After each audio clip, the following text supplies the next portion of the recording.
पूरे सब चीज़ ने मिल के इस घर को रोक के रखा है। उसी तरह आपकी फैमिली में सबकी ज़रूरत होती है, आप सबकी भावनाओं को समझिए। अपनी ज़िंदगी में हमने भी बहुत कुछ सीखा है। लोग कहते हैं कि दुनिया गोल है, भाई दुनिया गोल नहीं है, दुनिया मतलबी है। ये प्यार से नहीं चलती है, मतलब से चलती है। दुनिया में कोई भी रिलेशन बनाने के लिए, कोई रिश्ता जो है ना, उसके लिए 3 चीज़ का होना ज़रूरी है। एक डर, ज़रूरत और इंसानियत। ये 3 चीज़ ही किसी न किसी रिश्ते को रोक के रखता है।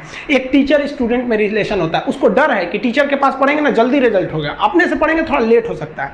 ज़रूरत भी है उसे कामयाब होने के लिए, और इंसानियत तो बहुत है भाई। टीचर और स्टूडेंट का रिश्ता जो हमेशा जो बना रहता है वो तो इंसानियत के लिए बना रहता है। वरना अगर आपकी नौकरी हो गई तो आपका डर खत्म, ज़रूरत खत्म, तो आगे रिश्ता कौन रोक के रखता है? इंसानियत। तो दुनिया में किसी रिलेशन को बनाने के लिए 3 चीज़ का होना ज़रूरी है। इंसानियत जिसमें सबसे बड़ी चीज़ होती है। और इस दुनिया में ना, इस दुनिया में बहुत सी भाषाएं बोली जाती है। इन सारी भाषाओं में सबसे मीठी भाषा होती है मतलब की भाषा।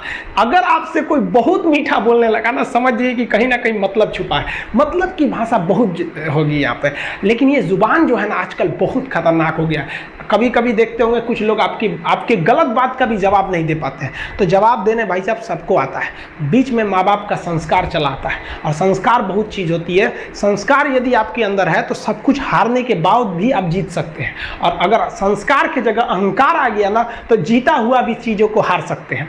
कमज़ोर व्यक्ति ही दूसरे काम का बदला लेता है, लेकिन जो ताकतवर होता है वो माफ़ कर देता है। लेकिन जो बुद्धिमान व्यक्ति होता है वो इग्नोर कर देता है, नज़रअंदाज कर देता है और बच के निकल जाता है। क्योंकि अगर कोई व्यक्ति आपको पहली बार धोखा दिया तो इसमें उस व्यक्ति का गलती है, लेकिन वही व्यक्ति अगर दोबारा धोखा दिया तो इसमें आपकी गलती है। सबसे समझदार होके चलिए, और मिजाज में कुछ सख्ती भी रखिए। लोग पी जाते अगर समंदर खारा नहीं होता, तो थोड़ा सा सख्ती भी बना के रखना चाहिए। इस दुनिया के कुछ दस्तूर हैं, आप किसी के लिए कितनी भी भलाई कर दे वो याद नहीं रखेगा। ये दुनिया का दस्तूर है, और आपकी गलती को कोई भूलेगा भी नहीं। इसे आप बुरा नहीं मानिए, ये दुनिया का दस्तूर है, इसे आप चेंज नहीं कर सकते। जैसे सूरज पूरब से निकलता है वैसे ही ये चीज़ें होंगी।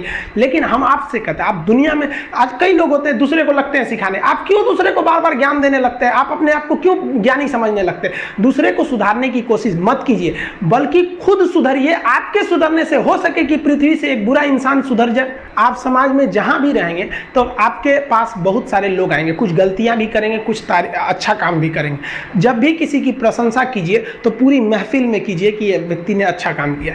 लेकिन अगर किसी की शिकायत या उसकी आलोचना करना है, उसे डांटना है, तो उसे अकेले में समझाइए।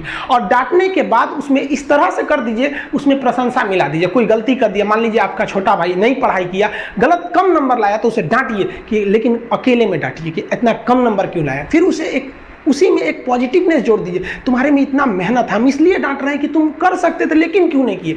मतलब आप केवल इसे निगेटिव मत बोलते रहिए। और किसी भी रिश्ते को अगर बिगाड़ना है ना, चाहे कितना भी गहरा रिश्ता क्यों ना हो, उसकी कमियों को डेली कोंचते रहिए। तुम ये किया, तुम ये किया, तुम ये किया। यार दुनिया का कोई रिश्ता चौपट हो जाएगा। गलतियां सबसे हो जाती हैं, लेकिन दोबारा गलती नहीं होना चाहिए। जब भी किसी की आलोचना करिए तो उसमें एक छोटी सी प्रशंसा जोड़कर ही उस आलोचना को खत्म कीजिए कि शुरुआत तो डांटने से किए थे, बाद में उसका हौसला बढ़ा के हंसी मजाक में उसे निकाल दीजिए। बीच बीच में उसे फिर एहसास दिलाइए, लेकिन बार बार कमियों को नहीं गिनाना चाहिए। महाभारत देखिए।